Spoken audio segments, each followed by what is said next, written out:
জেলা প্রশাসকের কার্যালয় ডিসি অফিসে নতুন করে নিয়োগ বিজ্ঞপ্তি প্রকাশিত হয়েছে, যেখানে আবেদন করতে পারবেন অনলাইনের মাধ্যমে। এখান থেকে সার্কুলার চাইলে আপনি দেখে নিতে পারবেন কোন কোন ক্যাটাগরিতে নিয়োগ বিজ্ঞপ্তি প্রকাশিত হয়েছে, কিভাবে আপনি আবেদন করবেন।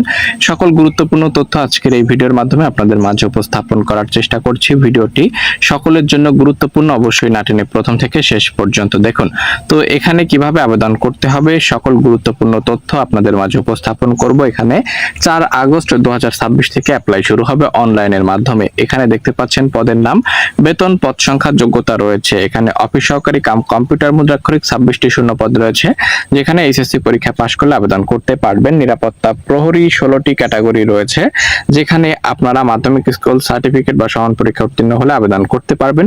পরিচ্ছন্নতা কর্মী 4টি শূন্য পদ রয়েছে, মালি এখানে 1টি শূন্য পদ রয়েছে, এবং সার্কিট হাউজের অধীনে বেয়ারার 6টি শূন্য পদ রয়েছে। নিরাপত্তা প্রহরী 1টি শূন্য পদ, পরিচ্ছন্নতা কর্মী 4টি শূন্য পদ। এখানে কোন স্বীকৃত বোর্ডে জুনিয়র স্কুল সার্টিফিকেট জেএসসি পরীক্ষায় উত্তীর্ণ আপনি কিন্তু আবেদন করতে পারবেন। ঠিক আছে, প্রত্যেকটি ক্যাটাগরির জন্য এখানে ডান পাশে শিক্ষাগত যোগ্যতা রয়েছে। জেলা প্রশাসকের কার্যালয় ও এর অধীন 12টি উপজেলা নির্বাহী অফিসারের কার্যালয় মূলত নিয়োগ বিজ্ঞপ্তি প্রকাশিত হয়েছে।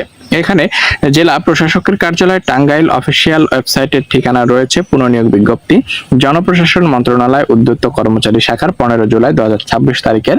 দেখতে পাচ্ছেন এত সারকে এত তারিখে এখানে আপনারা অ্যাপ্লাই করতে পারবেন। নিম্নলিখিত শূন্য পদ সময় সরাসরি জনবল নিয়োগের নিমিত্ত টাঙ্গাইল জেলার স্থায়ী বাসিন্দাদের নিকট থেকে আপনারা অ্যাপ্লাই করতে পারবেন বা আবেদন করতে পারবেন। ঠিক আছে, তো এখানে আবেদন সম্পর্কিত সকল গুরুত্বপূর্ণ তথ্য কিন্তু পর্যায়ক্রমে উল্লেখ করে দেওয়া রয়েছে। যারা যারা অ্যাপ্লাই করতে ইচ্ছুক প্রার্থী রয়েছেন তারা কিন্তু অবশ্যই অনলাইনের মাধ্যমে আবেদন করতে পারবেন। দেখতে পাচ্ছেন এখানে রয়েছে government of the people's republic of Bangladesh, DC office Tangail.